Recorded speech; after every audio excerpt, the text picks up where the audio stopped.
James abandoned his ex-girlfriend Maid, but panicked when he saw her with twins and a helicopter. But before we dive into the full story, let me know where you're watching from and what time it is. Now, subscribe to the channel and let's get started. The bitter Chicago wind rattled the windows of the luxury high-rise on Lakeshore Drive. Sophie Williams stood frozen in the bathroom, staring at the plastic stick in her trembling hands. 2 pink lines. Positive. Her heart pounded against her ribs as she struggled to breathe. "Sophie?" James Harrington III called from the bedroom. "Everything okay in there?" "Yes," she managed, her voice barely audible. "Just a minute." She studied her reflection in the mirror, dark circles under her eyes from working double shifts at the Harrington mansion, where she'd been employed as a housekeeper for 3 years. At 26, she had never imagined falling for the boss's son, with his emerald green eyes and Harvard MBA. Yet here she was, carrying his child.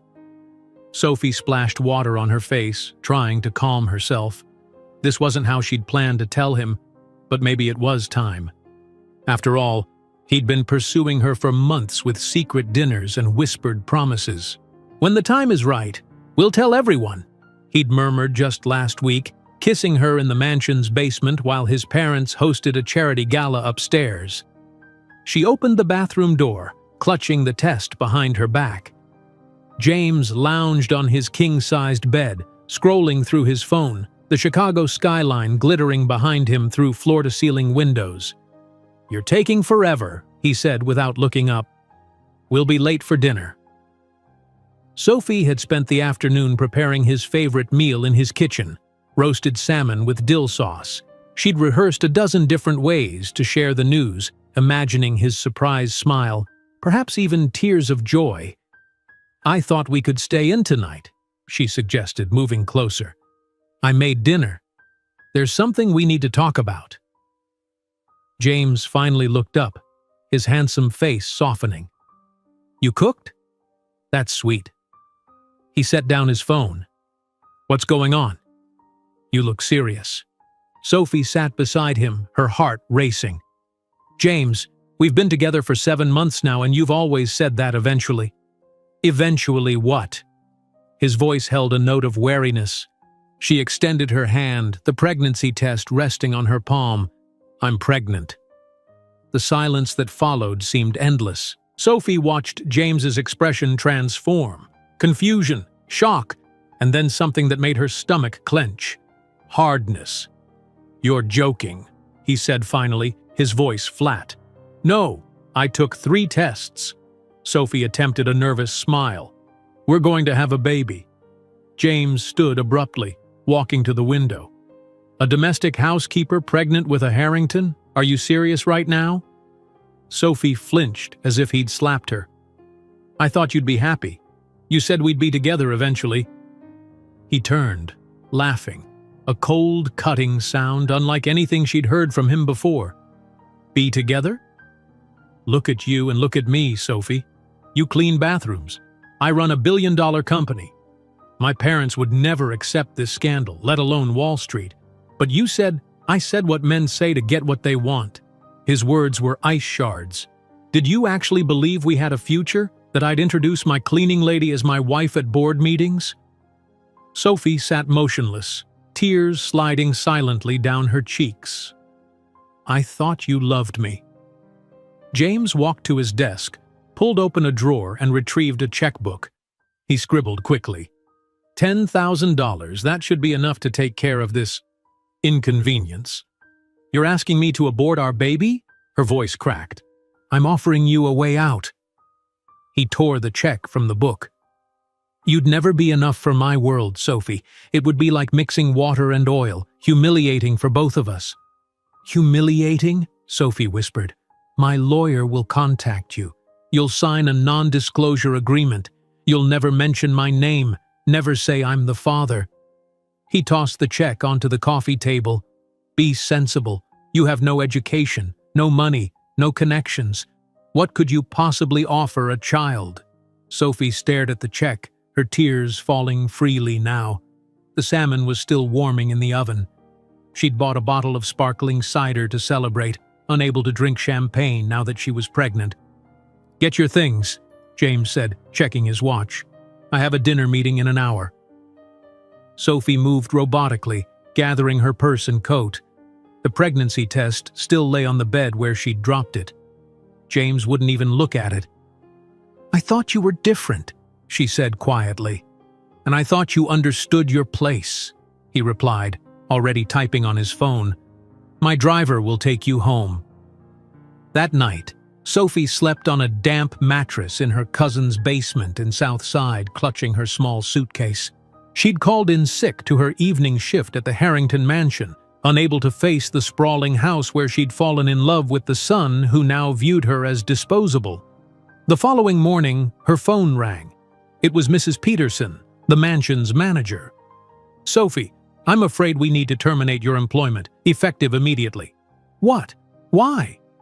Sophie sat up, panic rising. "Inappropriate conduct," Mrs. Peterson replied stiffly. "Mr. Harrington informed us this morning. We'll mail your final paycheck, but you are not to return to the property. No references, no severance. 3 years of impeccable service erased by one phone call. Chicago's winter closed in around Sophie as she faced her new reality. Pregnant, jobless, and with barely 2 months' rent in her savings account. The check for $10,000 remained untouched in her purse, a paper reminder of James's true character. During her first trimester, Sophie worked 3 jobs: morning waitress at a diner in Lincoln Park, afternoon cleaning lady for a small office building, and night attendant at a gas station near her cousin's house. When her morning sickness became unmanageable, the diner let her go. When her pregnancy began to show at 4 months, the office building found someone more reliable. At her first ultrasound, lying alone on the cold examination table, Sophie received another shock. "Congratulations," said the technician, pointing to the screen. "You're having twins." Sophie stared at the monitor, 2 distinct shapes floating in the grainy black and white image. 2 hearts beating steadily.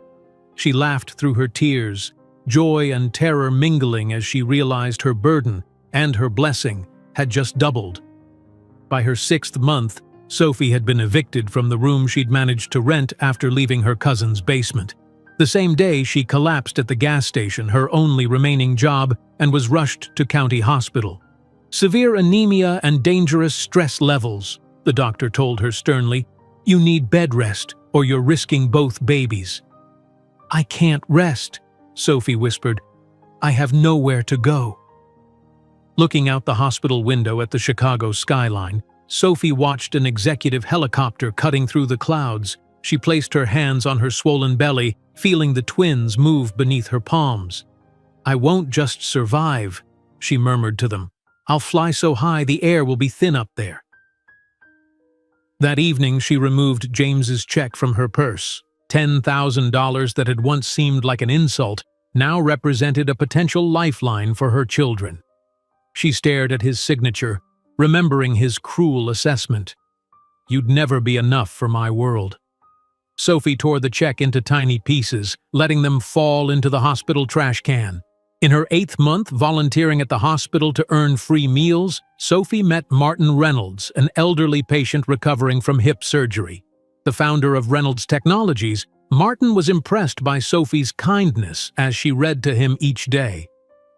"What would you do if you could do anything in the world?" Martin asked one afternoon as Sophie paused in her reading. She looked out the window, watching another helicopter cross the sky. "I'd fly," she answered without hesitation. "I'd fly away and above all this." When the twins were born, Elijah and Elena, with their mother's brown skin and their absent father's emerald green eyes, Martin Reynolds was there in the delivery room, not James Harrington.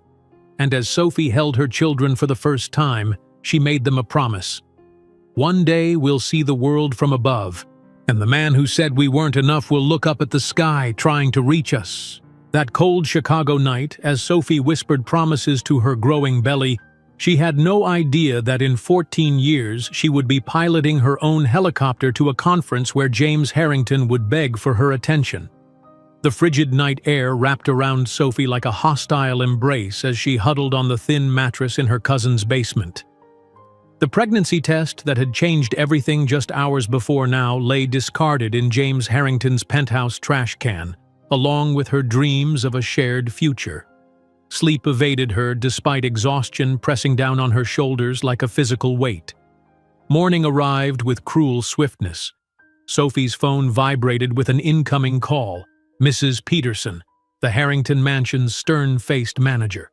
"Your services are no longer required," the woman stated flatly. "Mr. Harrington has informed us of your inappropriate conduct." "Please," Sophie whispered, her voice breaking. "I've worked there for 3 years. My record is perfect." "The decision is final. Do not return to the property." The line went dead, leaving Sophie in silence. No references, no severance.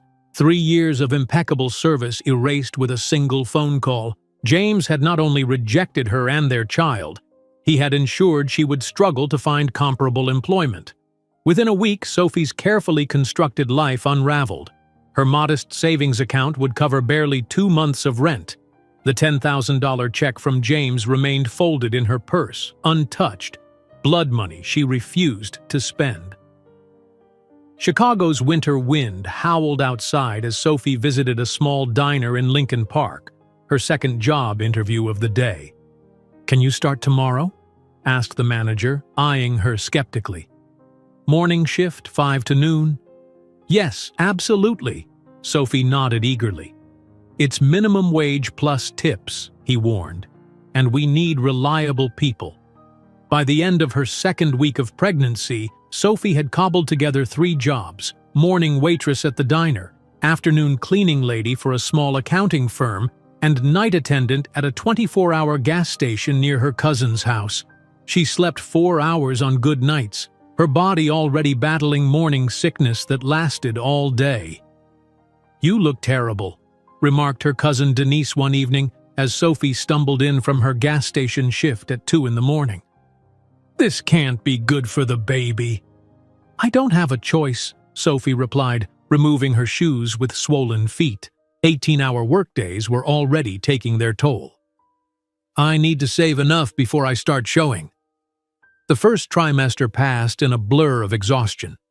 Sophie found herself nodding off between tables at the diner, barely able to keep her eyes open as she scrubbed office toilets, fighting nausea under the fluorescent lights of the gas station. "We're going to have to let you go," the diner manager told her after she dropped her 3rd coffee pot in a week. "Customers are complaining." 1 job down. The remaining 2 barely covered her rent. In her 4th month, when her pregnancy began to show, the accounting firm found someone more reliable. Sophie stood in the snow outside the building, clutching her meager cleaning supplies, watching as her replacement, a young man with boundless energy, was shown around. "It's nothing personal," the office manager had assured her.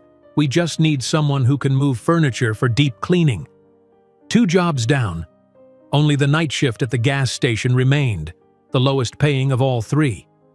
Sophie found a windowless room to rent in a run-down building in South Side. The landlord demanded cash up front and the room smelled of mildew, but it was shelter. Each night after her shift, she collapsed onto the narrow bed, too exhausted to even cry. At 16 weeks, Sophie scraped together enough money for her first prenatal visit at a community clinic. Lying alone on the cold examination table, her heart raced with anticipation and fear. "Let's take a look at your baby," said the technician, squeezing gel onto Sophie's growing belly. The grainy black and white image on the screen slowly came into focus. The technician's eyebrows rose. "Oh, congratulations," she said, pointing to the monitor. "You're having twins."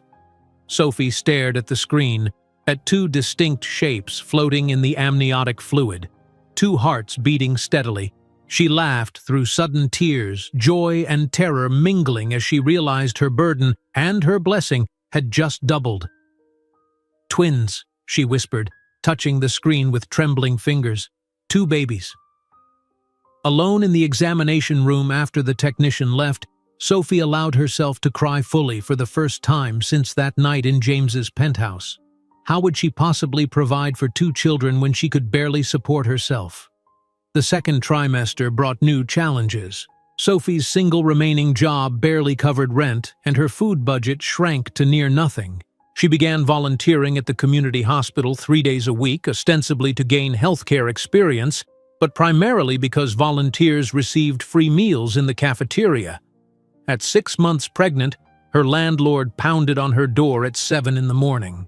"You're out by the end of the week," he demanded. "No kids allowed in the building, it's in the lease." "Please," Sophie begged, "I have nowhere else to go. They won't arrive for another 3 months." "Not my problem," he replied, unmoved. End of the week. That same night, halfway through her shift at the gas station, Sophie's vision blurred. The fluorescent lights seemed to dim, the floor tilting beneath her feet. The last thing she remembered was a customer shouting as she collapsed behind the counter. She woke in county hospital, an IV in her arm and a fetal monitor strapped to her belly. "Severe anemia and dangerous stress levels," the doctor told her sternly, reviewing her chart. "Your iron is critically low and your blood pressure is concerning. You need bed rest or you're risking both babies." "I can't rest," Sophie whispered, panic rising. "I've been evicted. I have nowhere to go." The doctor's expression softened slightly. "There are programs for women in your situation. I'll have social services visit you tomorrow." Left alone in her hospital room, Sophie turned toward the window. Chicago's skyline glittered in the distance, cold and indifferent to her plight. A sleek black helicopter cut through the clouds, heading toward the financial district where men like James Harrington made decisions that affected thousands of lives without a second thought.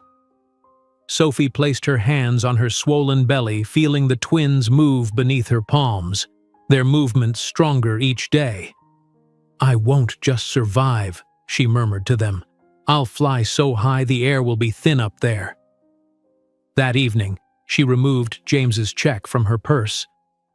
$10,000 that had once seemed like an insult now represented a potential lifeline for her children. She stared at his signature, remembering his cruel assessment. "You'd never be enough for my world."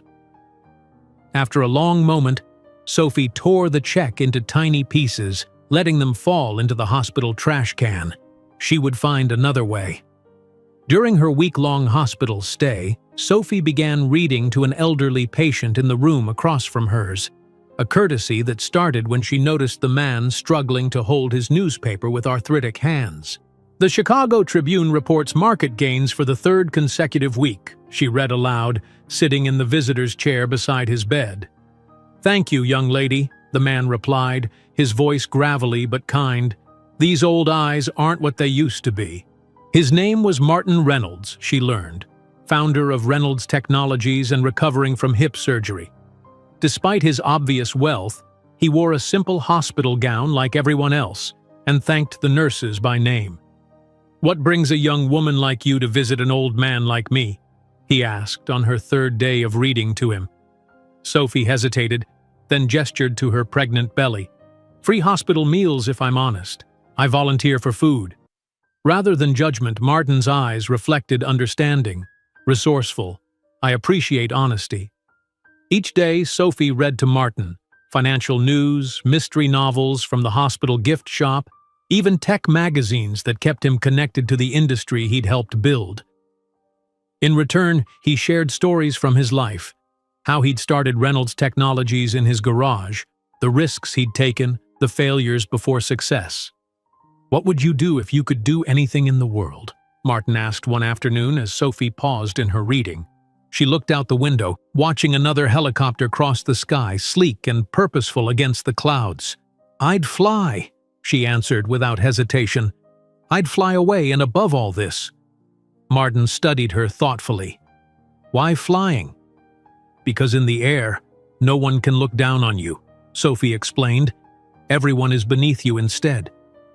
In her 8th month, Sophie had cobbled together a fragile existence, a bed at a women's shelter, part-time work entering data for a small company that didn't mind her pregnancy, and continued volunteer hours at the hospital where Martin remained, his recovery complicated by infection. When Sophie's water broke 3 weeks early, it was Martin who noticed her panic as she dropped his newspaper mid-sentence. "Nurse," he called, pressing his call button repeatedly. "This young lady is having babies." 14 hours later, Sophie delivered healthy twins, Elijah and Elena, their tiny perfect faces a study in contrasts, her brown skin, James's emerald green eyes. As she held them for the first time, exhausted but triumphant, she was surprised to see Martin Reynolds being wheeled into her room by a nurse. "I hope I'm not intruding," he said, a small blue teddy bear in one hand, a pink one in the other. "Not at all," Sophie replied, tears of joy streaming down her face. "Would you like to meet Elijah and Elena?"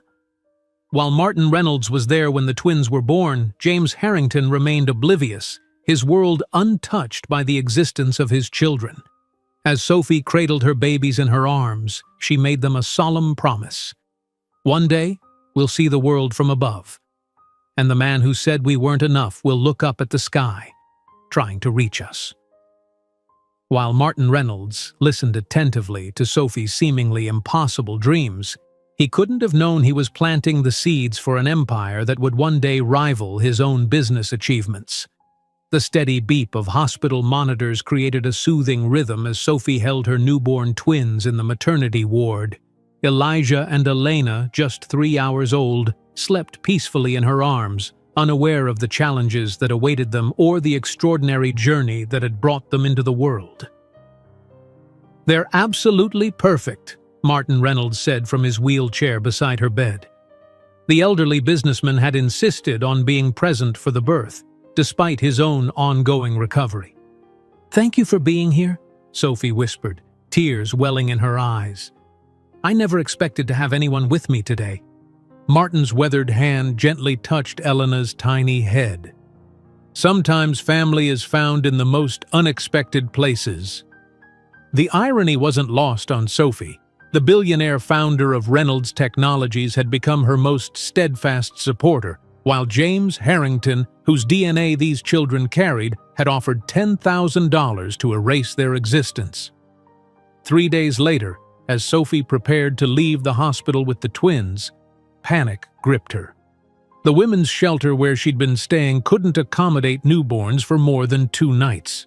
Her meager savings wouldn't cover even the cheapest apartment deposit.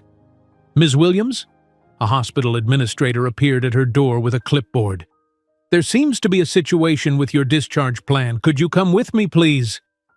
Heart-pounding, Sophie followed the woman down the corridor, the twins secure in their hospital bassinet. They entered a small conference room where Martin Reynolds sat waiting, impeccably dressed in a tailored suit despite his recent surgery. "Martin? What's happening?" Sophie asked, instantly concerned. "Please, sit down," he said, gesturing to a chair. "I have a proposition for you." The proposition, as it turned out, was life-changing. Martin offered Sophie a position as his personal assistant and a 2-bedroom apartment in the Reynolds Technologies employee housing complex. "I need someone intelligent who can read to me and organize my chaotic life," he explained. "And you need stability for these little ones. It seems like a fair exchange." "But I don't have any qualifications," Sophie protested. "I'm just a former housekeeper." "You have exactly the qualifications I need," Martin countered. "Intelligence, discretion, and the ability to handle multiple tasks while sleep-deprived. The twins have proven you've mastered that last one." 2 weeks later, Sophie and the twins moved into a modest but clean apartment in the Reynolds complex. The space wasn't luxurious, but it had reliable heating, hot water, and security, luxuries compared to her recent accommodations. Sophie's days quickly fell into a demanding routine. She arrived at Martin's office each morning at 8, twins in tow. While they napped in a portable crib beside her desk, she organized Martin's correspondence, read him industry reports, and scheduled his appointments.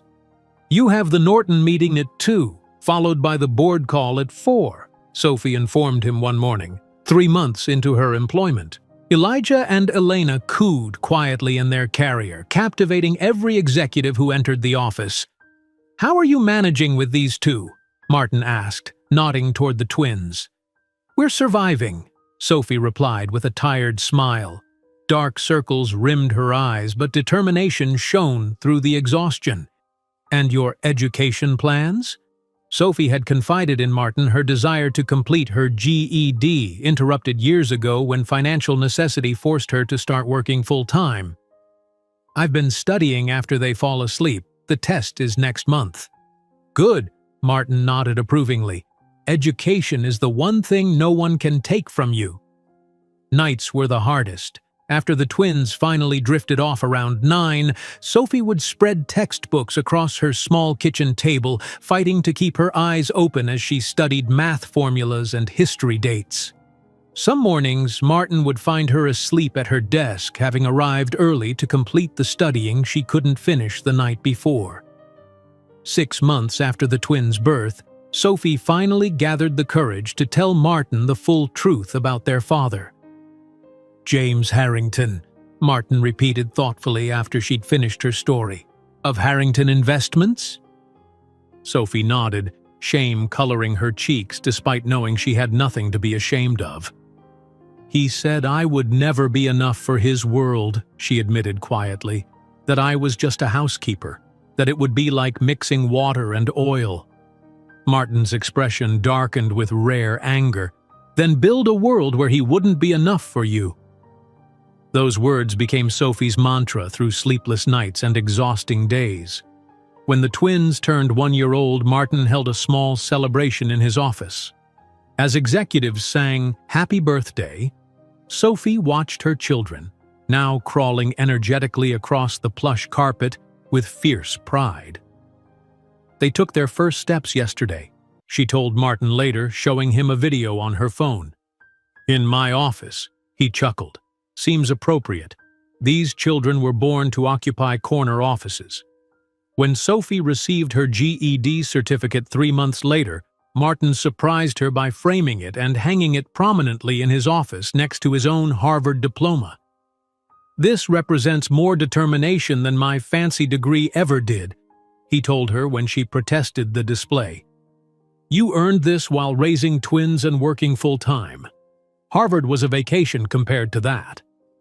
The twins grew quickly, learning to navigate Martin's spacious office before they could properly form sentences. Executives grew accustomed to finding Elena hiding under conference tables or Elijah methodically rearranging paper clips into geometric patterns. "Your children are extraordinary," commented Martin's vice president after finding 3-year-old Elena correctly sorting quarterly reports by division. "They're absorbing this business environment like sponges." By the time the twins turned 3, Sophie had completed 2 years of business administration courses through night classes. Martin had gradually increased her responsibilities, allowing her to attend some meetings as his representative when his health prevented his participation. It was after one such meeting that Sophie's future path became clear.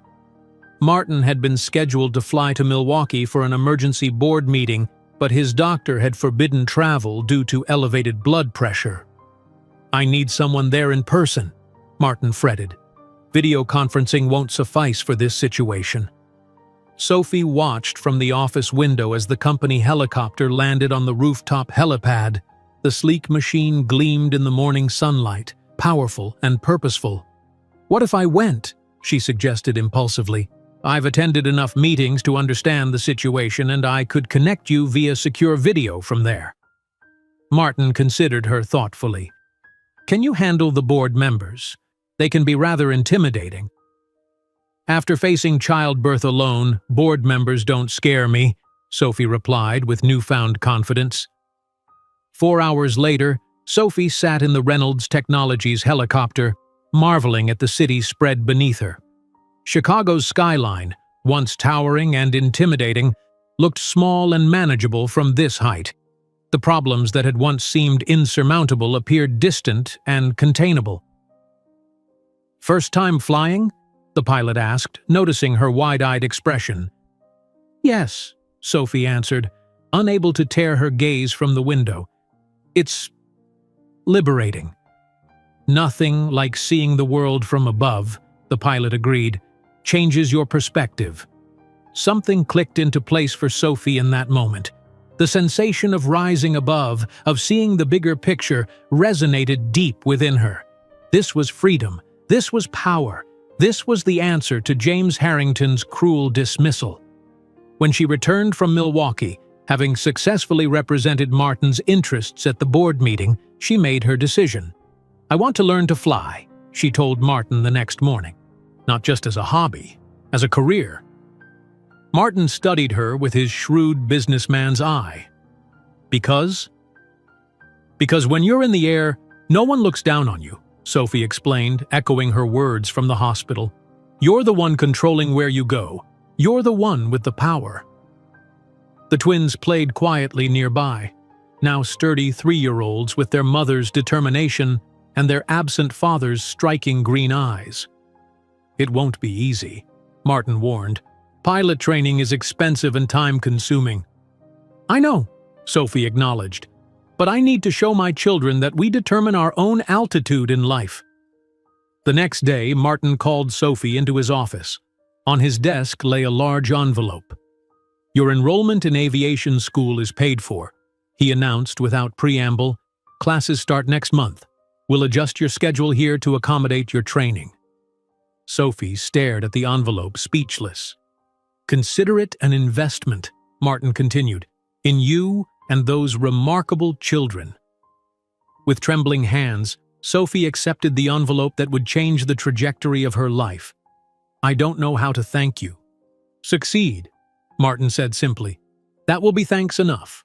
When Sophie held that envelope with her aviation school enrollment, she couldn't have imagined that in 10 years she would be known as the Queen of the Skies, commanding a fleet that would make even Martin Reynolds look on with admiration.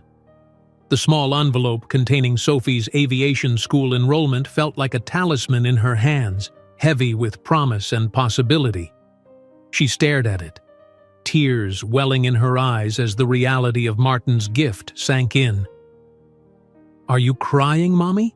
Elena asked, tugging at Sophie's skirt, her emerald eyes, so like her absent father's, wide with concern.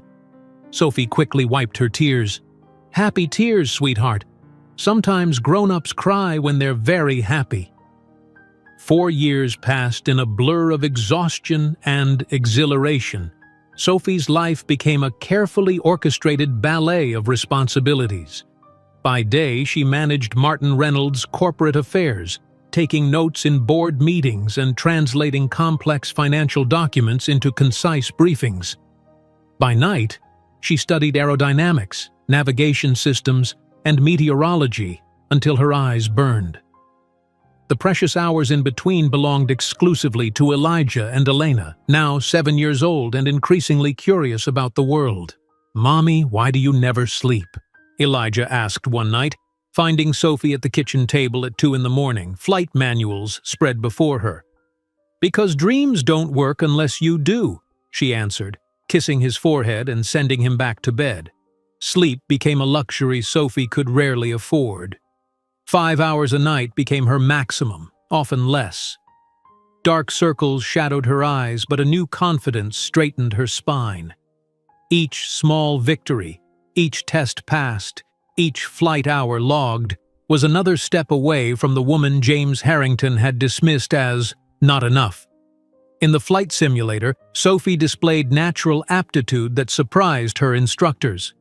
"You have exceptional spatial awareness," her flight instructor commented after watching her navigate a particularly challenging scenario. "Some people train for years and never develop the instincts you already possess." Sophie didn't mention that her instincts had been honed by years of navigating the precarious terrain of poverty while pregnant, of calculating exactly how many diapers she could afford before the next paycheck, of stretching meals to ensure the twins never went hungry even when she did. When Sophie finally sat in the cockpit for her first solo flight, hands steady on the controls as she lifted the helicopter from the ground, the sensation of freedom nearly overwhelmed her. Chicago spread beneath her. The same city that had once seemed so cold and impenetrable now lay at her command. She could see the Harrington building from the air, a gleaming tower that had once represented everything beyond her reach. "How does it feel?" The instructor's voice crackled through her headset as she completed her first perfect landing. "Like I've finally found home," Sophie replied, unable to stop smiling. The twins watched from behind the safety line, cheering wildly as their mother emerged from the helicopter. They had grown up in corporate offices and hangars, their education as unconventional as it was comprehensive. Elijah, quiet and analytical like Sophie, had already developed an impressive understanding of mathematics by watching the flight engineers calculate fuel requirements and weight distributions. Elena, fiercely charismatic, could charm information from the most reserved executives, absorbing business strategies through osmosis. "Did you see how Mommy made the helicopter dance?" Elena asked excitedly as Sophie rejoined them. "It wasn't dancing, it was precision piloting," Elijah corrected, though his pride was equally evident. Mommy maintained perfect control of the cyclic and collective throughout the maneuver. Sophie marveled at their vocabulary, so advanced for 7-year-olds. While other children played with toys, hers attended board meetings and discussed profit margins. Martin Reynolds observed Sophie's progress with the satisfaction of a good investment paying dividends. When she received her commercial pilot's license, he presented her with a vintage bottle of champagne. "To new horizons," he toasted, eyes twinkling with pride, "and to proving certain people catastrophically wrong." Sophie began flying occasional corporate trips for Reynolds Technologies, transporting executives to regional meetings while continuing her assistant duties. In the air, she listened carefully to their conversations, absorbing lessons about mergers, acquisitions, and market expansion that no business school could provide. Between flights, Sophie developed a vision that grew clearer with each passing month. The corporate aviation market was dominated by companies focusing on private jets, overlooking a crucial niche. "Everyone concentrates on long-distance travel," she explained to Martin one evening as they reviewed quarterly reports in his office. "But executives waste hours in traffic between downtown meetings and airports. Helicopters solve that problem." "Go on," Martin encouraged, setting aside the reports.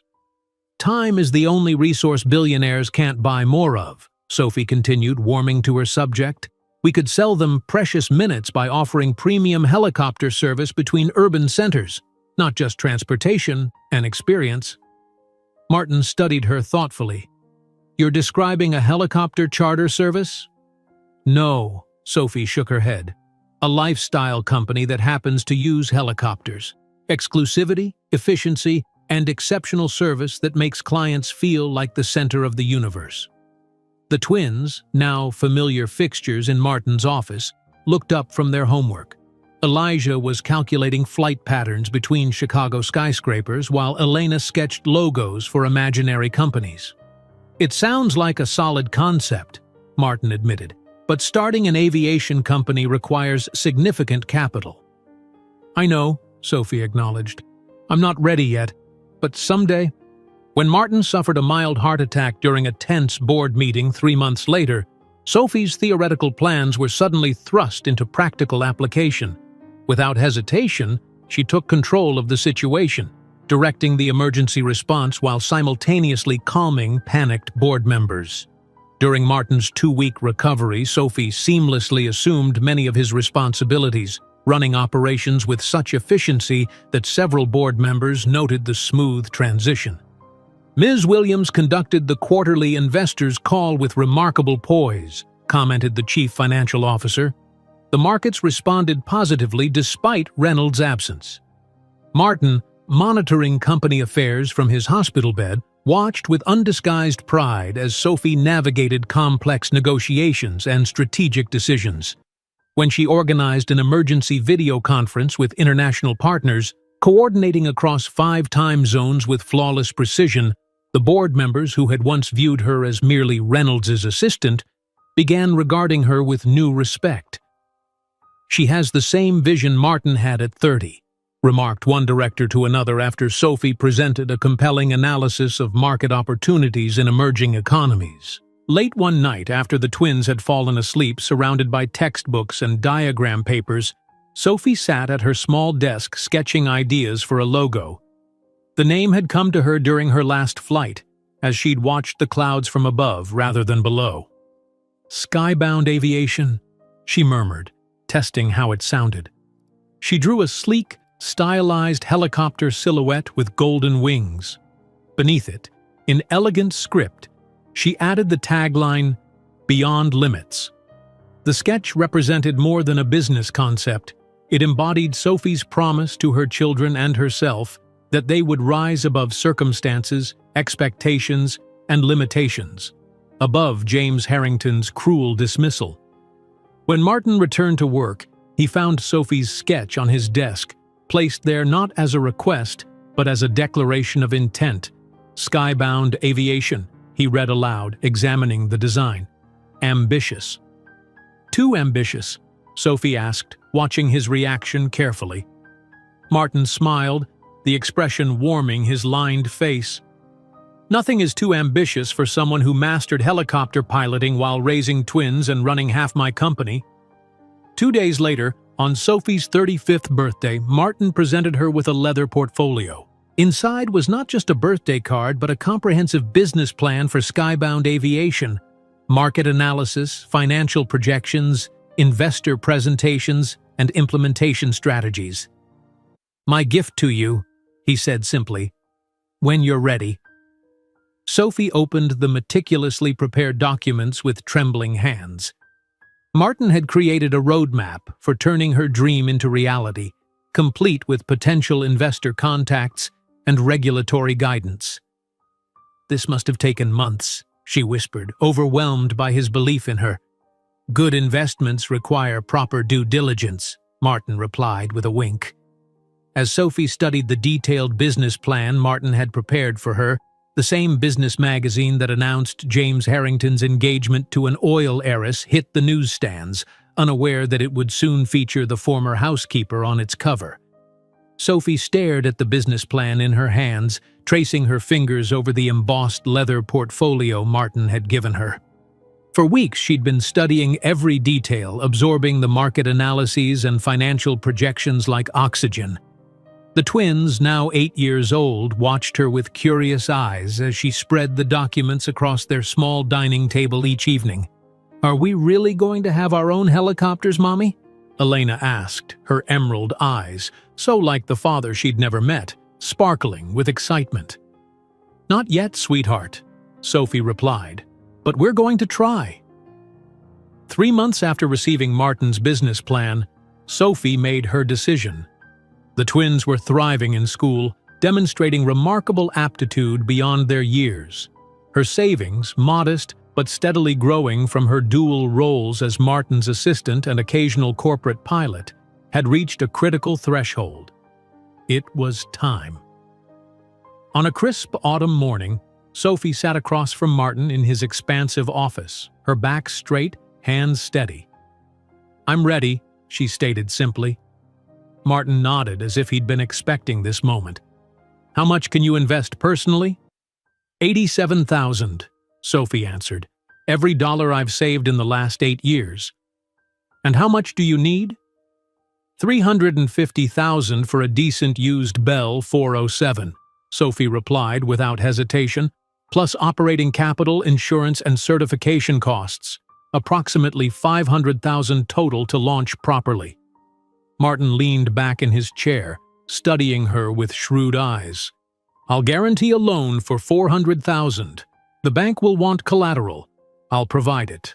You'll contribute your savings and you'll own 100% of the company." Sophie's heart raced. "Martin, that's too generous." "It's not generosity," he interrupted. "It's an investment in someone who's proven her worth repeatedly. The loan will have standard terms and you'll repay every cent."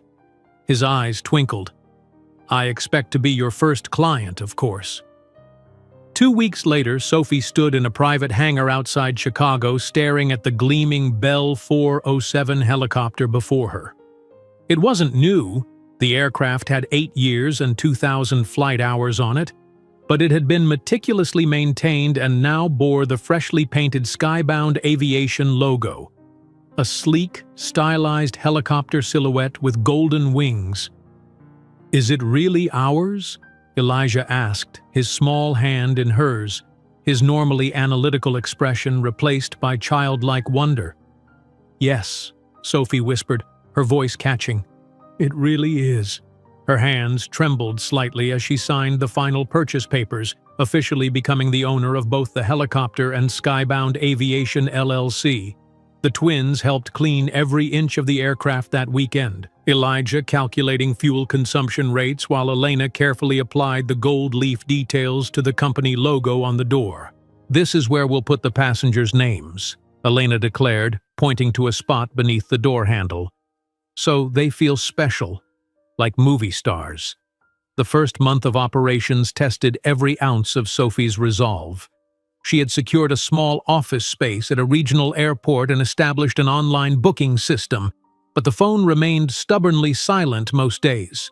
The few clients who did call often balked at her rates, despite them being competitive with other charter services.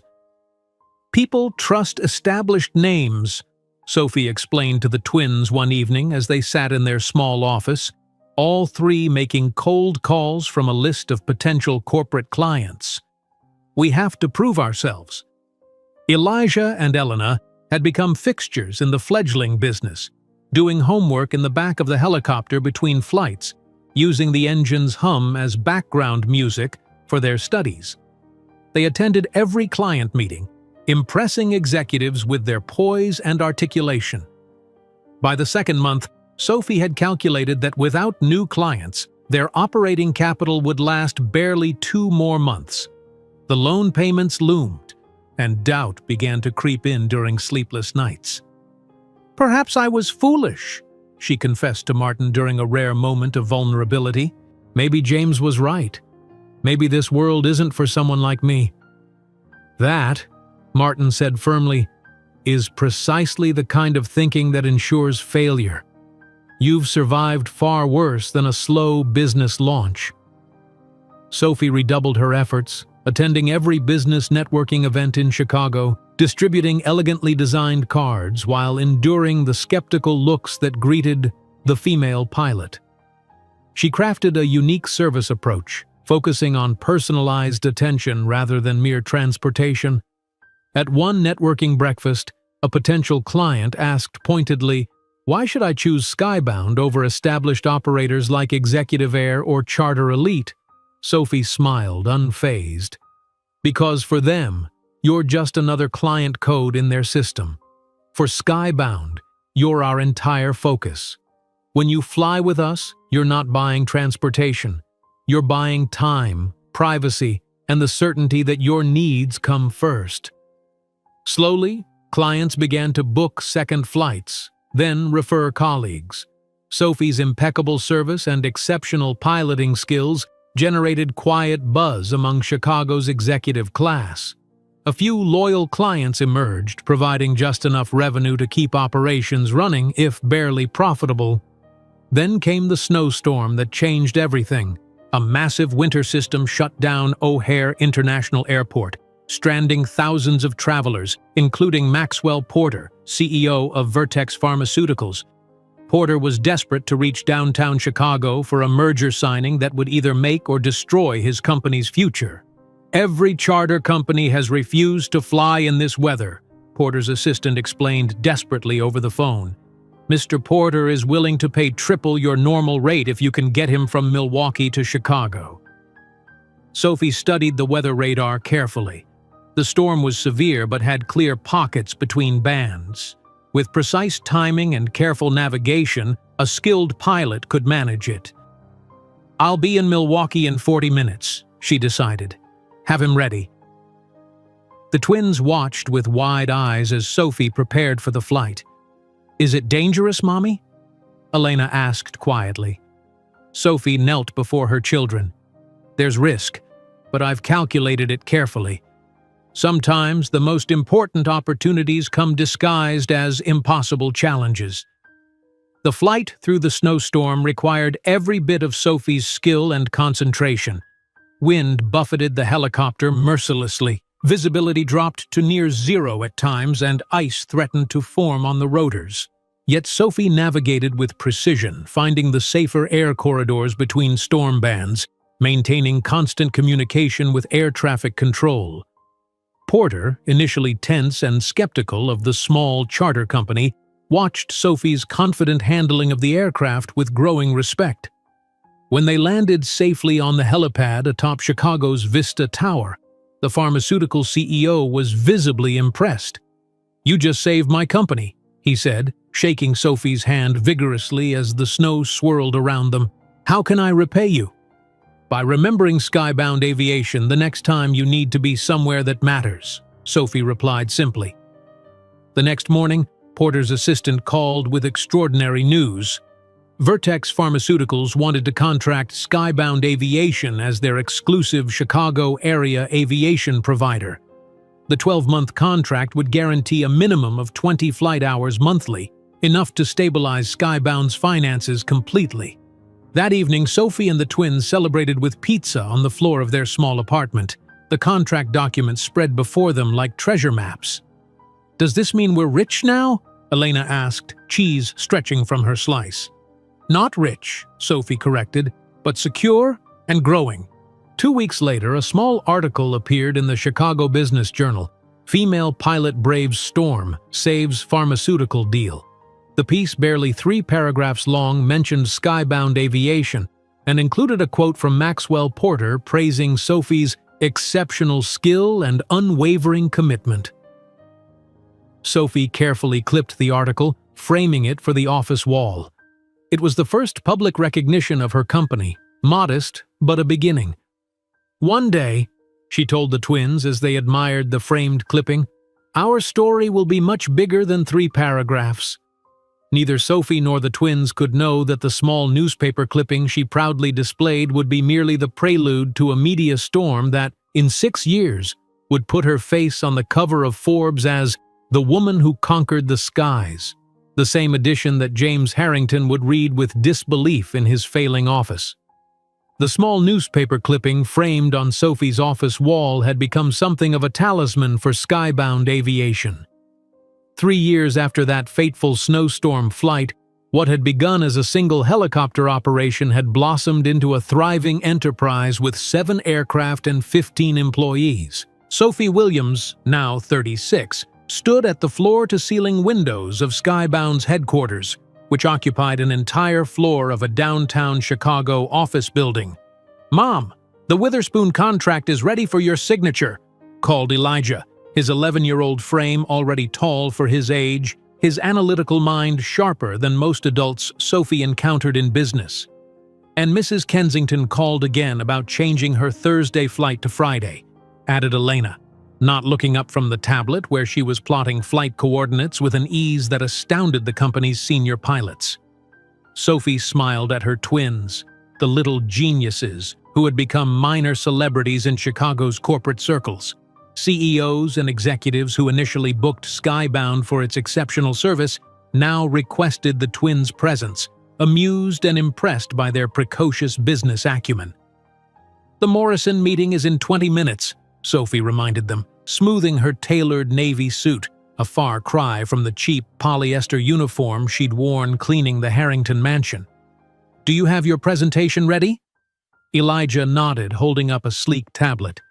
"Fuel efficiency analysis and cost projections, as requested." In the glass-walled conference room 30 minutes later, Morrison Industries board members exchanged impressed glances as Elijah calmly explained how Skybound's routes could save their executives 23 hours monthly in transit time.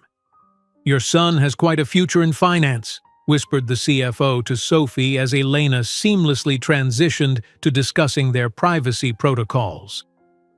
"Both my children have quite a future, period," Sophie replied with quiet pride. The Morrison contract, worth $500,000 annually, was signed that afternoon, bringing Skybound's client portfolio to 22 major corporations.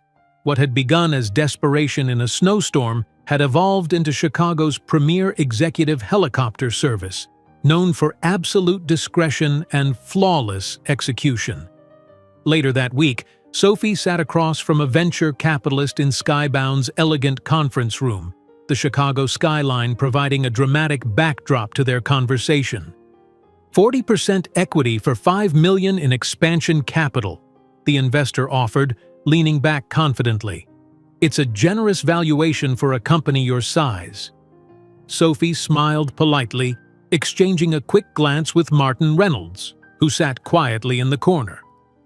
I appreciate your interest, Mr. Blackwell, but Skybound isn't seeking equity partners at this time. You need capital to grow, Blackwell persisted. Your competitors are scaling up. I built this company alone, Sophie replied, her voice soft but unyielding. My children and I own 100% of Skybound Aviation, and we intend to keep it that way. After Blackwell departed, Martin chuckled. He'll be back with better terms. You've created something special here, Sophie. The Skybound hangar at Chicago Executive Airport had become Sophie's second home. 7 helicopters now bore the company's distinctive gold-winged logo, 3 Bell 407s for urban transport, 2 larger Sikorsky S-76 for longer flights, and 2 luxurious Airbus H-130s for VIP clients. Sophie walked the hangar floor each morning, personally inspecting every aircraft before operations began. Her maintenance team had standing orders. Each helicopter must be immaculate, from the hand-stitched leather seats to the polished control panels. The difference between good and exceptional is in the details, she often reminded her staff. Our clients aren't paying for transportation, they're paying for perfection. One afternoon, Sophie found Elijah hunched over his laptop in the operations office, surrounded by the company's senior pilots. He's developed a flight optimization program, explained Chief Pilot Harrison with undisguised admiration. It factors in weather patterns, air traffic congestion, and fuel consumption to generate the most efficient routes. I've been flying for 20 years and never seen anything like it. Elijah looked up, his expression earnest. It will reduce our annual fuel costs by 17% if implemented correctly. That same week, Elena burst into Sophie's office during a budget meeting, her excitement impossible to contain. Mom, I've been thinking, she announced, oblivious to the executives around the conference table. What if we offered helicopter tours for ultra-high net worth individuals, not just transportation between meetings, but experiences? Grand Canyon sunset flights, Manhattan skyline tours, Napa Valley wine expeditions. The executives exchanged amused glances at the 11-year-old's interruption, but Sophie recognized the brilliance immediately. Experience packages, she mused, expanding beyond pure business transportation. 2 days later, Sophie sat in her office reviewing the business news on her tablet when a Bloomberg headline caught her eye. Harrington Investments faces liquidity challenges after Phoenix development failure. Her finger hovered over the headline, a strange mixture of emotions washing over her. The article detailed how James Harrington's company had overextended on a luxury resort development that had stalled due to permit issues and financing challenges. Harrington Investments stock had dropped 18% over 2 quarters. Sophie closed the article without reading further, unsettled by her own reaction. Not satisfaction at his troubles, but a complex discomfort she couldn't quite name. Martin found her staring out the window later that afternoon. Something troubling you? I saw that Harrington Investments is struggling, she admitted. I don't know how to feel about it. Don't waste energy feeling anything, Martin advised. James Harrington is irrelevant to your story now. Focus on outpacing him, not watching him stumble.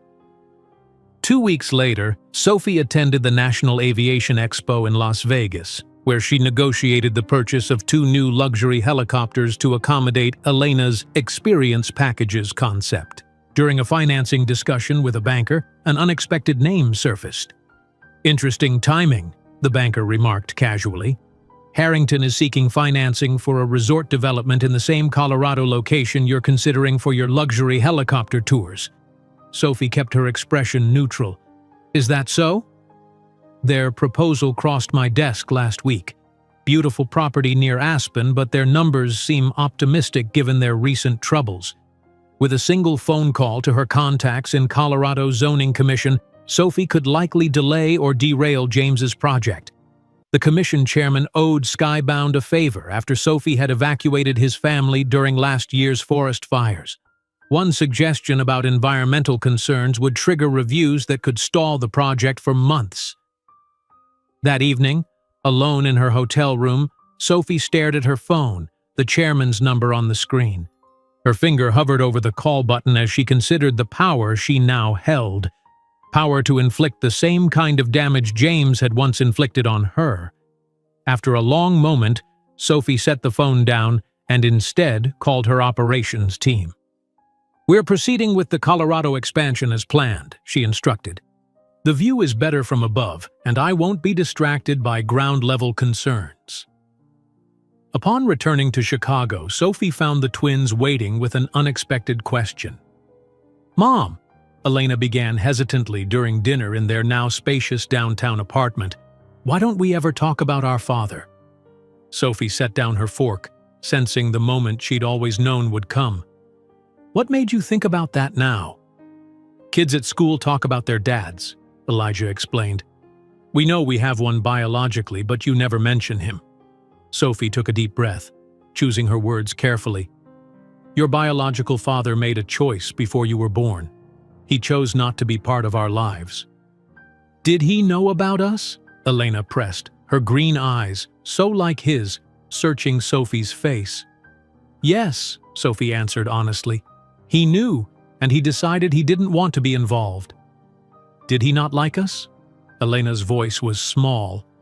"He never knew you," Sophie clarified, reaching for her daughter's hand.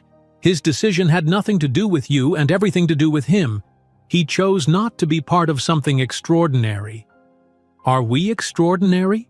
Elijah asked, his analytical mind seeking confirmation. Sophie smiled at her children, these remarkable beings who had grown up in boardrooms and hangars, who could calculate flight patterns and negotiate contracts before they'd learned to ride bikes. "Yes," she said firmly. "We built something extraordinary without him, and that was his loss, not ours." While Sophie signed the contract for 2 new luxury helicopters, she didn't know that her decision to focus on her own growth rather than sabotage James would create the perfect scenario for the encounter that would change both their trajectories 8 years later, in a sky much higher than either could have imagined. And that was his loss, not ours. Sophie's words lingered in the air as she tucked her children into bed that night, unaware that those same words would echo across a conference hall 4 years later, reshaping destinies once again.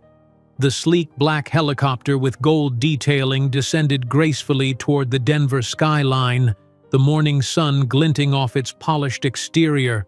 Inside the cockpit, Sophie Williams, now 40, adjusted her headset while effortlessly guiding the aircraft toward the private helipad atop the Four Seasons Hotel.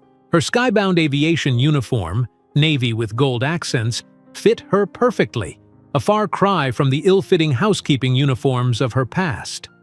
"Mom, we're going to be late for check-in," Elena called from the passenger compartment, now a poised 14-year-old with her mother's confidence and her absent father's striking emerald eyes. "Impossible to be late when we own the hotel, darling," Sophie replied with a smile, executing a perfect landing.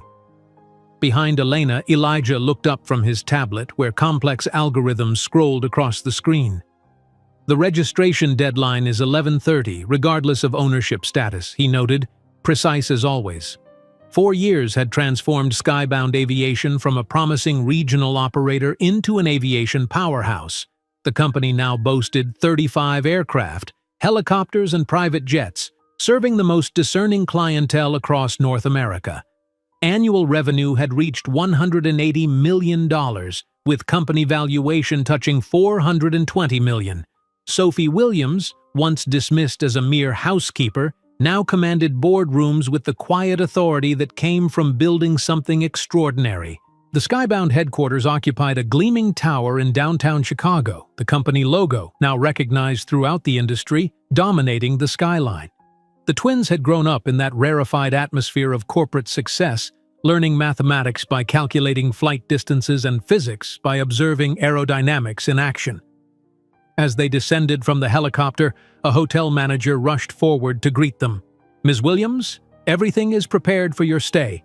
The presidential suite is ready, and the conference organizers have confirmed your keynote slot for tomorrow morning." Sophie nodded graciously. "Thank you, Jeffrey. Has Mr. Reynolds arrived yet?"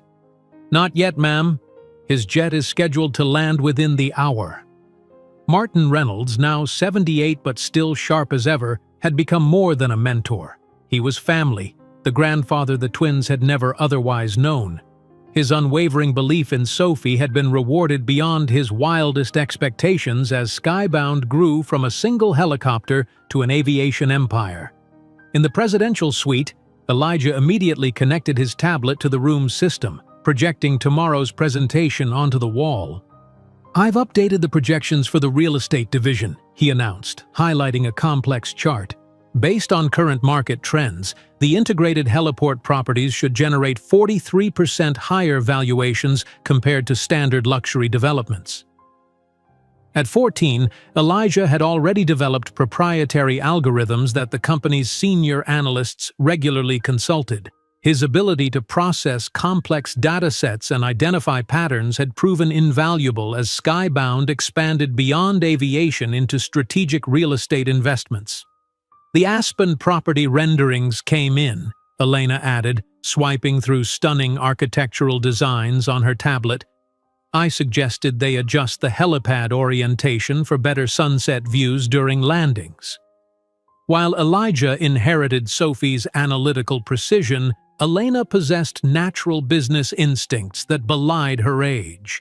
At 14, she could read a room of executives better than most seasoned negotiators, instinctively understanding motivations and leverage points. Sophie surveyed her children with quiet pride. They had grown up in boardrooms instead of playgrounds, yet they'd somehow maintained their wonder and enthusiasm. They'd never known poverty or rejection, never experienced the cruel dismissal their mother had endured.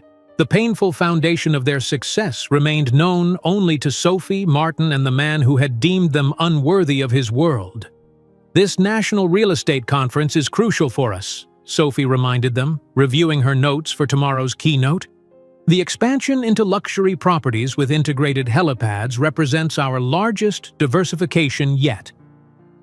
The Skybound Aviation Real Estate Division had begun as Elena's suggestion 3 years earlier, "Why not build the heliports ourselves, Mom?"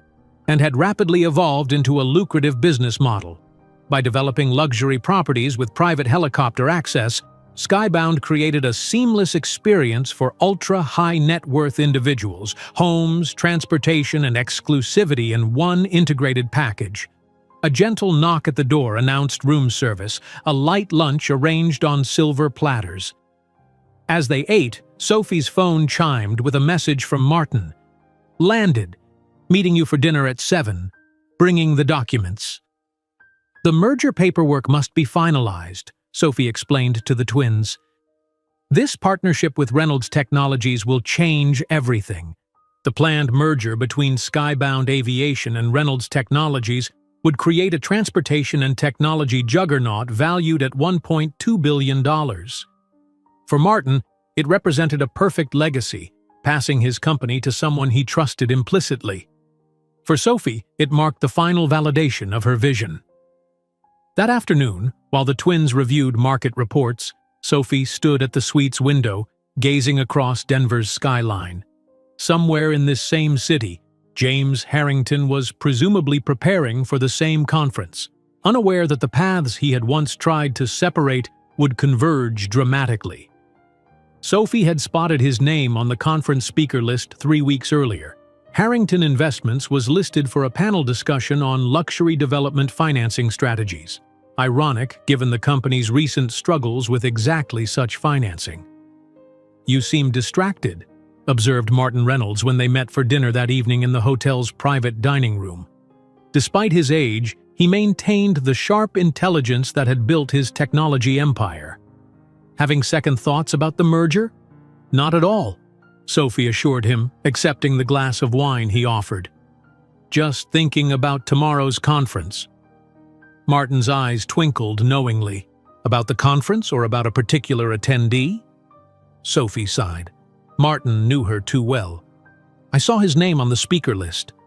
"James Harrington," Martin said. "Not a question, but a confirmation." "Does it bother you?" "No," Sophie answered truthfully. "I'm just surprised by my own indifference. There was a time when the thought of facing him again would have terrified me." "And now?" "Now I run a company valued at nearly $500 million. I have extraordinary children and am about to merge with Reynolds Technologies." Sophie smiled. "I think I can handle seeing James Harrington across a conference hall." The twins joined them for dessert, immediately engaging Martin in a spirited debate about artificial intelligence applications in aviation. Sophie watched the interaction fondly. This unlikely family they had created, bound not by blood but by choice and circumstance. "The merger documents are ready," Martin announced as they finished their meal. "The announcement is scheduled for after your keynote tomorrow." Back in the suite, while the twins prepared for bed, Sophie received an unexpected update from her assistant. "Schedule change for tomorrow. Conference organizers have moved James Harrington's presentation to directly before yours." "You'll be presenting back-to-back?" Sophie stared at the message, a strange sense of destiny settling over her. After 14 years, she would not merely glimpse James across a crowded room, she would literally take the stage as he exited it. That night, unable to sleep, Sophie found Elijah and Elena in the suite's living room, huddled over a chessboard despite the late hour. "I've been thinking," she said, sitting beside them. "Before tomorrow's conference, there's something important I need to tell you about your biological father." The twins looked up, surprised by the sudden broaching of this rarely discussed topic. "I believe it's time you knew the full story," Sophie continued, "because there's a chance you might meet him tomorrow." As Sophie recounted the painful history she had protected them from, the rejection, the check for $10,000, the cruel words that had once defined her worth, the twins listened with expressions that shifted from shock to understanding. "Biologically, this man contributed to our existence," Elijah said finally, his analytical mind processing the revelation. "But that doesn't make him our father in any meaningful sense." Elena's reaction was more emotional, her green eyes, so like James's, flashing with indignation. "He really thought you weren't good enough? When you're the most extraordinary person we know?" "People make judgments based on circumstances, not character," Sophie explained gently. "He couldn't see beyond my position as a housekeeper." "Does he know about us now?" Elena asked. "About who we've become?" "I don't believe so," Sophie answered. "Our paths haven't crossed since before you were born." The next morning, Sophie adjusted her tailored Armani suit as they prepared to leave for the conference. The twins, dressed in complimentary business attire, carried tablets containing presentation materials and company data. "Ready?" Sophie asked, though the question encompassed far more than the conference ahead. "We were born ready," Elena replied with a confidence that made Sophie smile. As the skybound helicopter lifted off from the hotel helipad, carrying them toward the convention center where destiny awaited, none of the Williams family imagined that the next 48 hours would not only eclipse James Harrington's company, but also seal his financial fate with a single business meeting. The morning sunlight streamed through the tall windows of the Colorado Convention Center, casting long shadows across the gleaming marble floors. Sophie Williams stood in the lobby, adjusting her tailored navy blue suit with the gold skybound aviation pin on her lapel. The confidence in her posture revealed nothing of the whirlwind of emotions beneath her composed exterior. "Final run-through of the presentation?" Elijah asked, tablet in hand, his tall frame already showing hints of the man he would become. "I think we're ready," Sophie replied, scanning the bustling convention hall where industry leaders gathered in clusters, their voices creating a steady hum of ambition and power. The National Real Estate Conference had drawn the most influential names in property development and investment. CEO badges and designer suits filled the space, business cards exchanged like currency. Sophie observed it all with the quiet assurance of someone who belonged, a stark contrast to the woman who had once cleaned the homes of such people. "Ms. Williams?" A conference organizer approached, clipboard in hand, anxiety evident in her hurried steps. "There's been a last-minute change to the schedule. We'd like you to speak immediately following James Harrington of Harrington Investments. He's just confirmed his attendance." Sophie's heart skipped a beat, though her expression remained perfectly neutral. "Of course," she responded smoothly. "That won't be a problem." The organizer smiled with relief. "Wonderful. Mr. Harrington will present at 10, and you'll follow at 10:30. As the woman hurried away, Elena studied her mother's face. "Are you okay?" "More than okay," Sophie assured her, though her pulse had quickened. 14 years had passed since she had heard that name spoken aloud in her presence. 14 years since she had looked into those emerald-green eyes that her daughter had inherited. They made their way to the main presentation hall, finding seats in the front row reserved for featured speakers. The room filled rapidly, executives and investors taking their places, laptops open, expectations high. "I'm bored already," Elena whispered, glancing around at the sea of suits. "That man in the gray looks like he might fall asleep before the first slide." Sophie smiled, despite her tension. "Focus, Elena. These boring people represent billions in potential investment."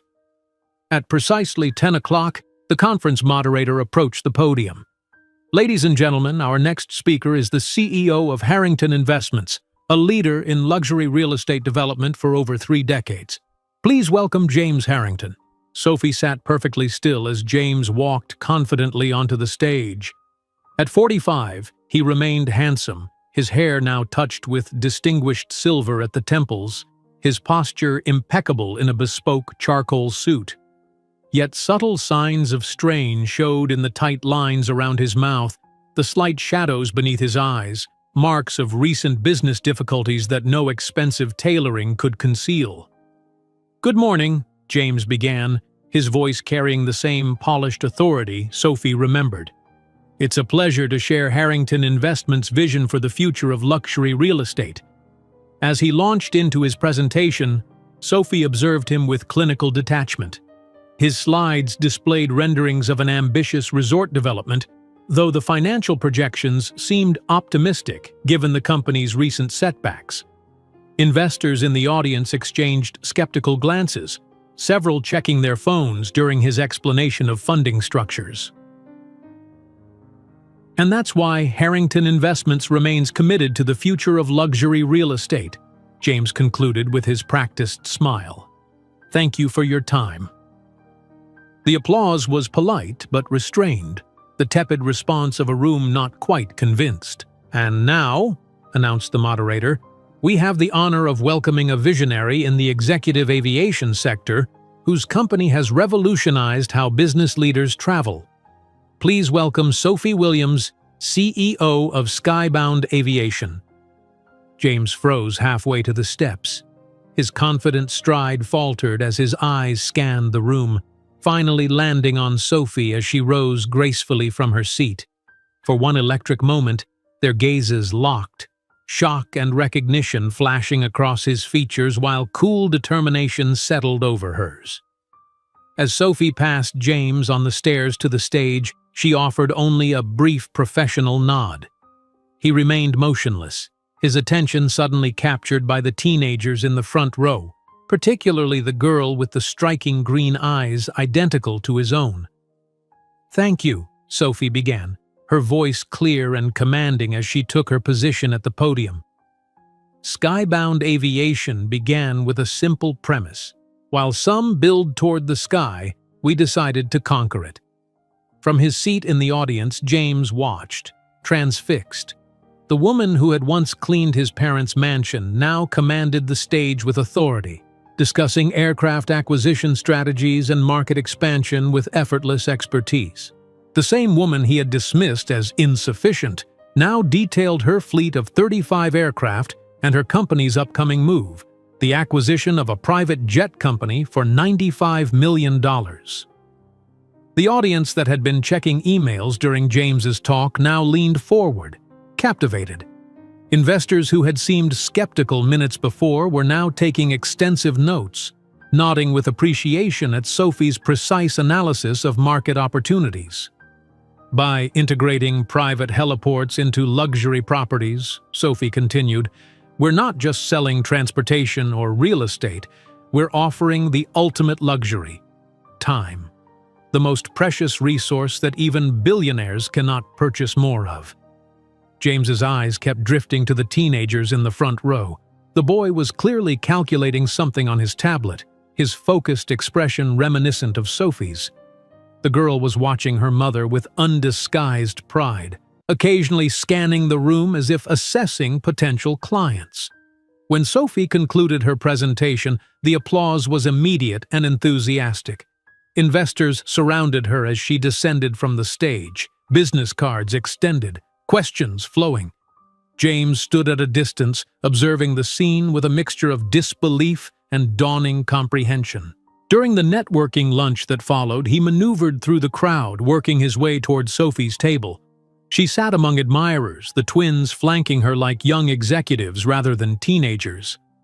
"Sophie," James said quietly when he finally reached her. "I had no idea." She turned, her professional smile never wavering. "James Harrington. What a surprise." "Could we speak privately?"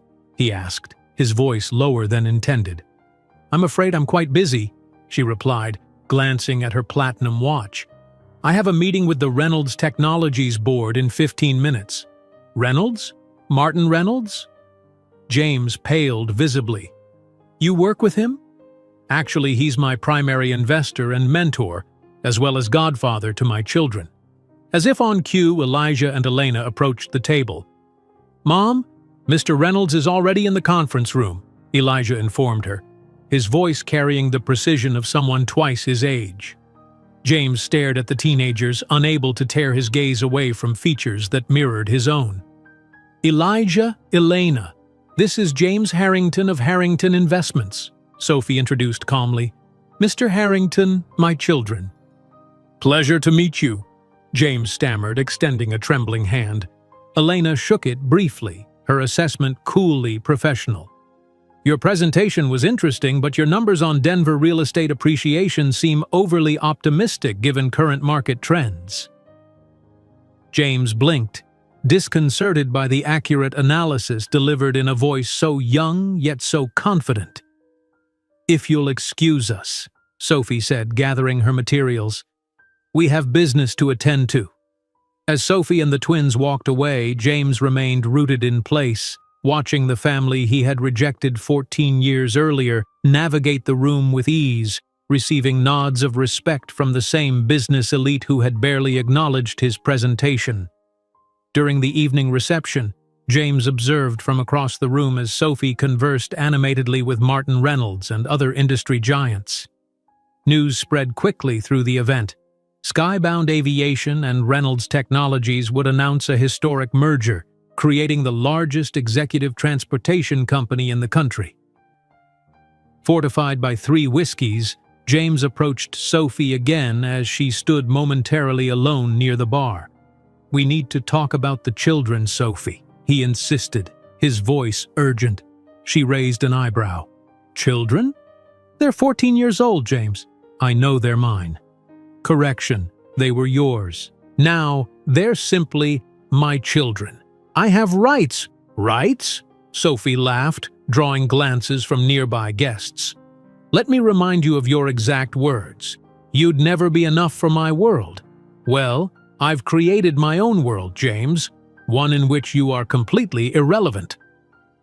While Sophie watched James's face as her carefully aimed words found their mark, she didn't know that their exchange was being observed by others, an observation that would elevate their private history into a public spectacle by the following morning. "Rights?" Sophie laughed, drawing glances from nearby guests.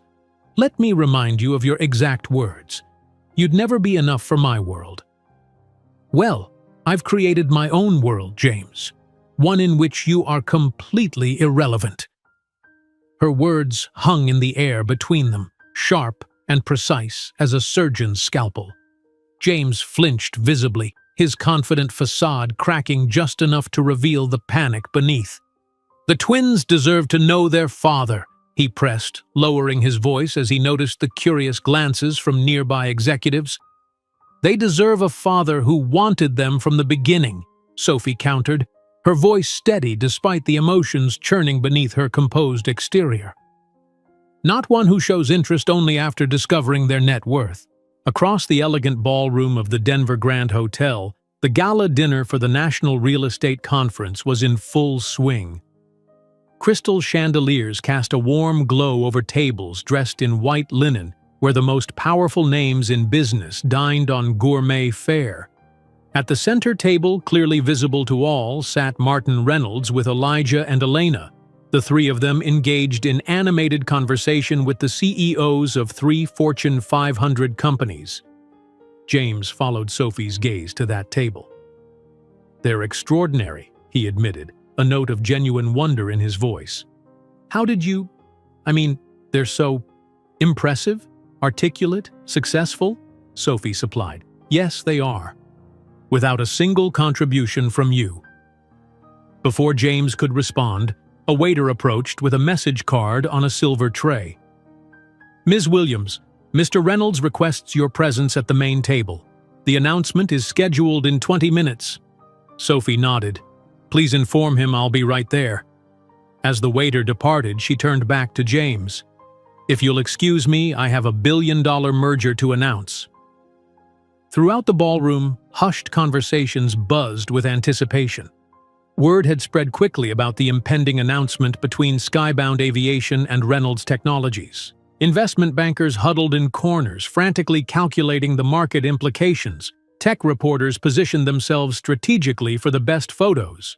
As Sophie crossed the room toward Martin and the twins, she maintained perfect composure, though she could feel James's eyes following her every step.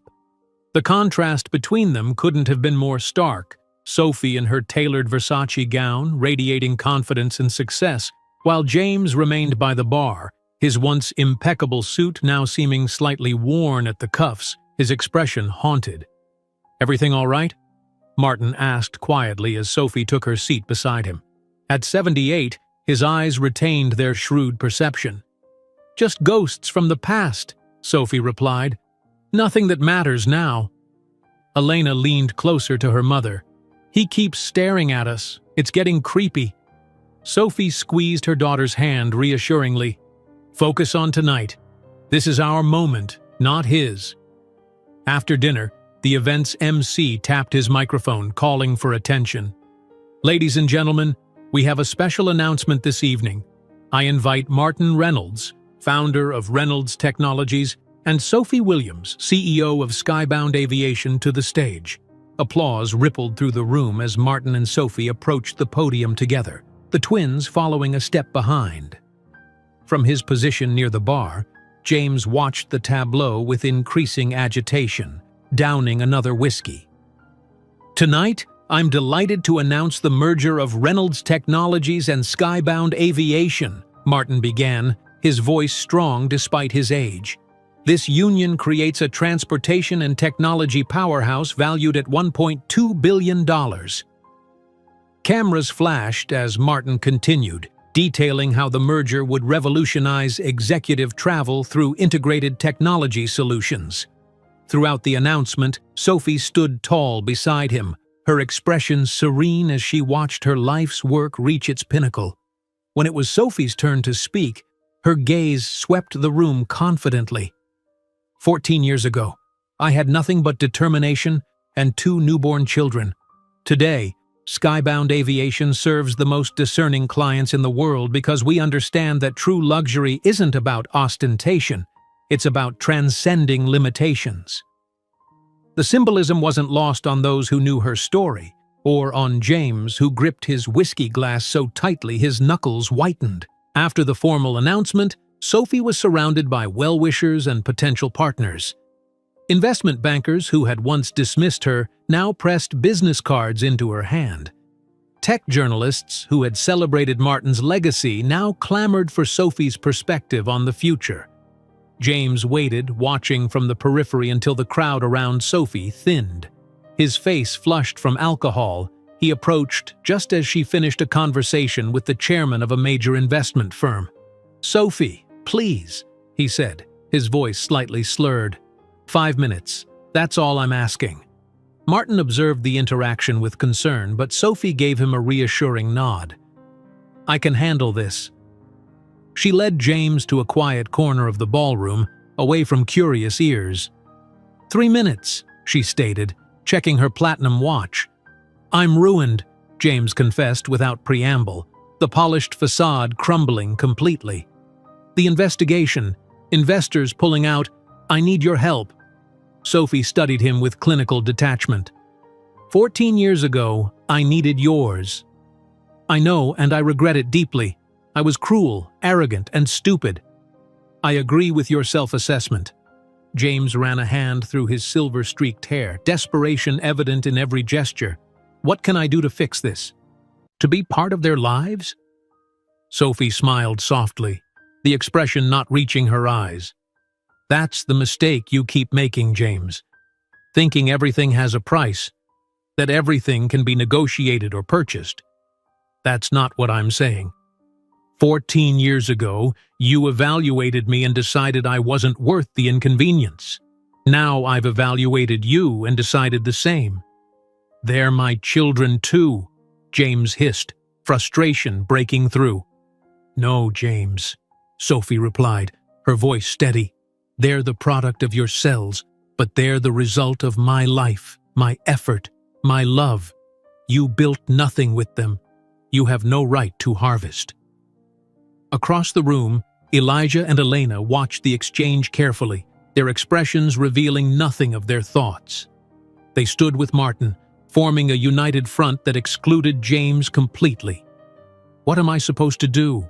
James asked, his voice breaking. Sophie glanced toward her children, then back to James. "Live with the consequences of your choices, as I lived with mine. The difference is that my choices brought me everything that matters. And yours?" She left the question hanging as she turned away, rejoining her family. James watched as Sophie, Elijah, and Elena moved through the crowd together, accepting congratulations with gracious smiles. They were a complete unit, mother and children, their bond visible in every interaction, every shared glance. Later that night, in his hotel room, James turned on CNN to see Sophie's face filling the screen, the ticker announcing the historic merger. The reporter asked about her journey from startup to billion-dollar enterprise. "There was a moment," Sophie answered, her poise impeccable under the camera lights, "when someone told me I wasn't enough for his world.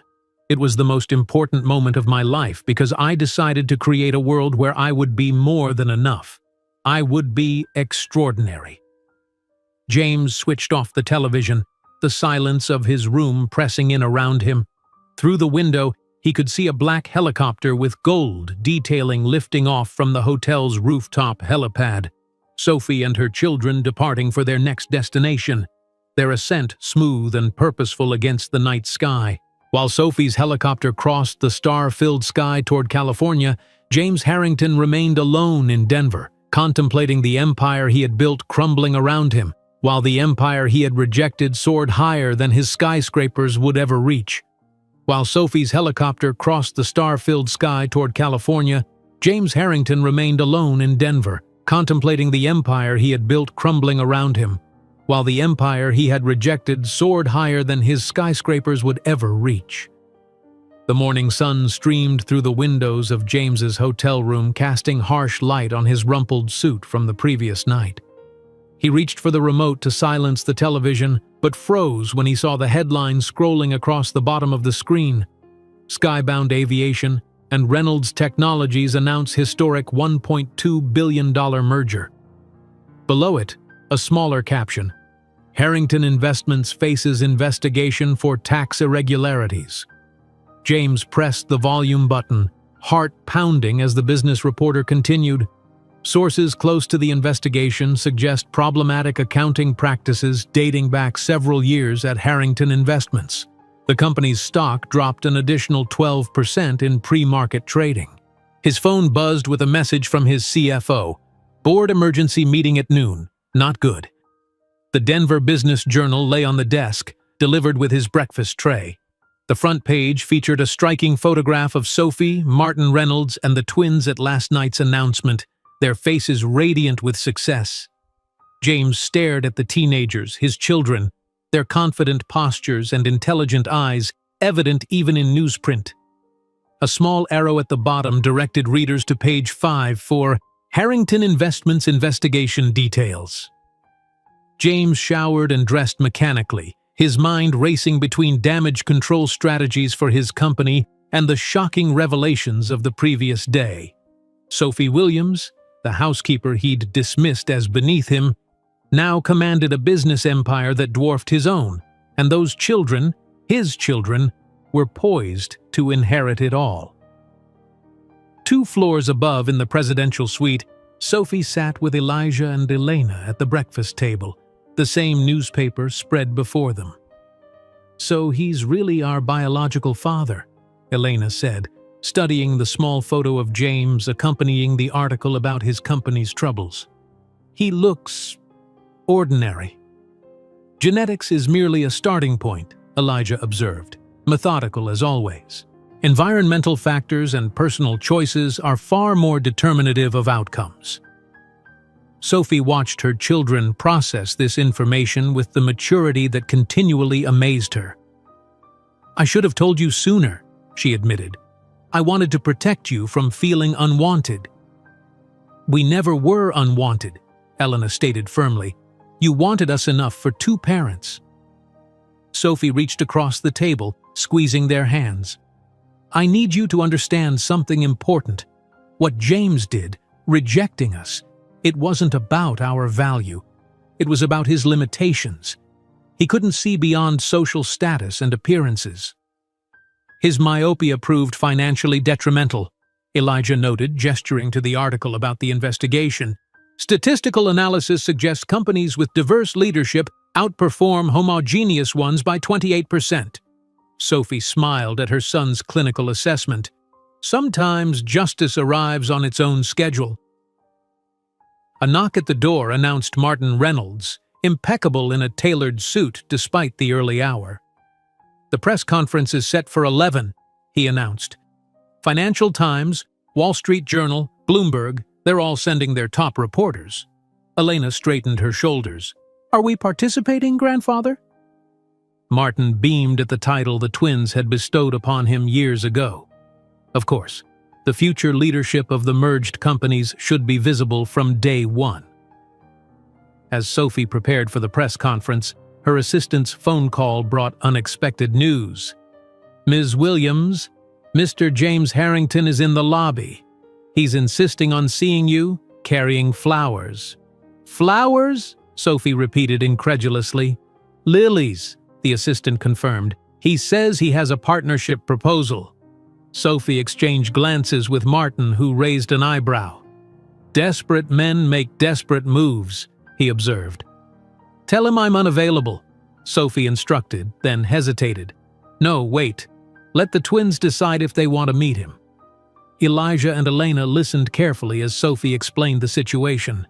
After a brief private consultation, they nodded in unison. "We're curious," Elena admitted, "from a purely anthropological perspective." Downstairs, James paced the lobby, a bouquet of white lilies clutched in his hand. The same flowers he'd once bought for Sophie when pursuing the housekeeper he'd never intended to keep. His tie was slightly askew, his normally perfect appearance showing subtle signs of distress. "Mr. Harrington?" The assistant approached with professional coolness. "Ms. Williams is unavailable at the moment."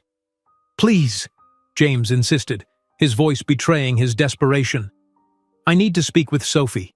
I have a proposal. A partnership between our companies could benefit us both." "Partnership?" Elena's voice came from behind him. James turned to find both teenagers observing him with unsettling intensity. Our mother mentioned you might approach us." James stared at his children, these remarkable strangers who carried his blood but none of his influence. I'd like to get to know you better," he managed. "I'm your father and—" "Biologically speaking," Elijah corrected, adjusting his glasses. "According to the sociological definition of fatherhood, which involves presence, care, and emotional support, you don't qualify." James flinched as if struck. "I made a terrible mistake," he admitted, his voice breaking. "But I can make it up to you. I have so much to offer." "Like what?" Elena challenged, her green eyes, his eyes, narrowed with skepticism. "Money? We have more than enough. Connections? We've known Fortune 500 CEOs since birth. What exactly do you think was missing from our lives?" James stood speechless before these teenagers who dissected his motives with ruthless precision. "We understand the concept of remorse," Elijah continued, his tone clinical. "But we also understand opportunism. Harrington Investments stock has fallen 22% this week. You need connections with Reynolds Technologies more than we need you." At that moment, Sophie emerged from the elevator, immaculate in a designer suit, the skybound pin gleaming on her lapel. The contrast between them was stark. Sophie radiating success and confidence, James rumpled and desperate. "Children, the jet is ready," she announced, then noticed James. "Mr. Harrington, Sophie, please, 5 minutes." She consulted her watch. 3. They moved to a quiet corner of the lobby, privacy an illusion amid the curious glances of hotel staff who had recognized the business celebrities in their midst. "I'm ruined," James confessed without preamble. "The investigation, investors pulling support, I need your help." Sophie studied him with clinical detachment. 14 years ago, I needed yours. I know and I deeply regret how I treated you. I was cruel, arrogant, and foolish. I agree with your self-assessment." James ran a hand through his hair, desperation evident. "What can I do to fix this? To be part of their lives?" Sophie smiled softly. "That's the mistake you keep making, James. Thinking everything has a price, that everything can be negotiated or bought. That's not what I'm saying. 14 years ago, you evaluated me and decided I wasn't worth the inconvenience. Now I've evaluated you and decided the same. They're my children too. No, James, they're the product of your cells, but they're the result of my life, my effort, my love. You built nothing with them. You have no right to harvest. What am I supposed to do then?" His voice cracked with genuine anguish. Sophie looked toward her children, who stood waiting by the door, their expressions revealing nothing of their thoughts. "Live with the consequences of your choices as I lived with mine," she answered quietly. "The difference is that my choices brought me everything that matters. And yours?" She walked away, rejoining Elijah and Elena. Together they exited the hotel to the waiting car that would take them to their private jet. James watched through the lobby windows as the sleek black helicopter with gold skybound lettering lifted from the rooftop helipad minutes later, carrying Sophie's executive team. That evening, alone in his hotel room, James watched Sophie's CNN interview about the merger. The reporter asked about her extraordinary journey. "There was a moment," she answered, her composure perfect under the bright lights, "when someone told me I wasn't enough for his world. It was the most important moment of my life because I decided to create a world where I would be more than enough. I would be extraordinary." While the skybound helicopter crossed the star-filled sky toward California, James Harrington remained alone in Denver, contemplating the empire he had built crumbling around him, while the empire he had rejected soared higher than his skyscrapers would ever reach. If you enjoyed today's video, I'm sure you'll love the next one. Don't waste time. Just click on the screen.